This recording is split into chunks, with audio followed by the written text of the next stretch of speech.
Hello everyone. 2025 mathematics class 10 board examination का एक question straight line से आया था। चलिए फटाफट सॉल्व करते हैं। The line represent by x by 4 plus y by 6 is equals to 1। Straight line का इक्वेशन है। स्टैंडर्ड फॉर्म में शायद तुमने क्लास 10th में नहीं पढ़ा है, बट क्लास 11th में स्ट्रेट लाइन के कई स्टैंडर्ड फॉर्म होते हैं। y is equals to m x plus c, x by a plus y by b is equals to 1, and similarly y minus y1 divided by of x minus x1 is equals to m. There are so many different ways. थोड़ा बहुत question वहां से connect हुआ है, but ठीक है, 10th में manage कर सकते थे अगर दिमाग लगाते। Intersects x axis and y axis, इसका मतलब एक स्ट्रेट लाइन है, x एक्सिस और y एक्सिस को पॉइंट p और q पे इंटरसेक्ट करता है। आपने उस p और q के बीच में एक लाइन का टुकड़ा, लाइन सेगमेंट खींचा, उसका मिड पॉइंट बताना है। जब तक आप इस p और q का कोऑर्डिनेट ना निकाल लें, लाइन सेगमेंट के बीच का पॉइंट, उसके कोऑर्डिनेट निकालना डिफिकल्ट होंगे। पहले क्वेश्चन में देखें। क्वेश्चन में एक स्ट्रेट लाइन दिया हुआ है, x by 4 plus y by 6 is equals to 1।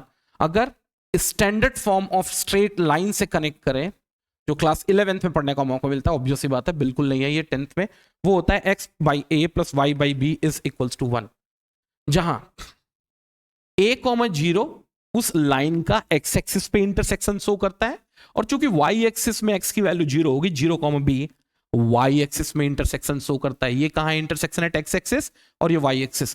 Compare करें तो ये वैल्यू कितनी है? 4, और ये कितनी है? 6। तो ये प्रॉब्लम होगा 4, 0 एक टुकड़ा, और सिमिलरली 0, 6 उस लाइन के टुकड़े का दूसरा साइड। क्लियर है? एनीवेज, आप इस प्रॉब्लम को इस तरीके से सॉल्व करें। x और y आप देख सकते हैं, x एक्सिस में इंटरसेक्शन पॉइंट है 4, 0 और y एक्सिस में है 0, 6।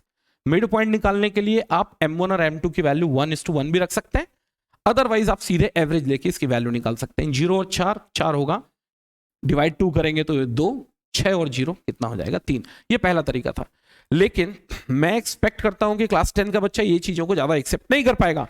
देखो दूसरे तरीके से क्या समझते हैं। आपको ये तो पता होना चाहिए कि x एक्सिस में y की वैल्यू 0 होती है, और मैथमेटिकली x एक्सिस को y equals to 0 axis refer किया जाता है, and same goes with the y axis as well. करना क्या था, अगर ये स्ट्रेट लाइन इस इक्वेशन को फॉलो कर रही है, तो ऑब्वियस ही बात है x एक्सिस पे जैसे ही y की वैल्यू 0 रखोगे, x में इंटरसेक्शन पॉइंट निकल आएगा। y की वैल्यू 0 रखो, y की वैल्यू 0 रखते ये गायब, x की वैल्यू क्या निकल आई? 4। इसका मतलब x की वैल्यू 4 और y की वैल्यू आपने फोर्सफुली 0 रखा था, इंटरसेक्शन आया 4, 0। y एक्सिस में इंटरसेक्शन निकालने के लिए what we are going to do now, we are going to take the another way. जैसे कि मैंने अभी आपको बताया कि y एक्सिस में x की वैल्यू 0 होती है, x की वैल्यू 0 रखें, y की वैल्यू निकली 6, और वहां से भी अगर एवरेज लेंगे तो ये 2, 3 ही आएगा। So may I know what is going to be the best answer for this given question? The best answer is going to be option A, and that is nothing but 2, 3। Bit difficult question.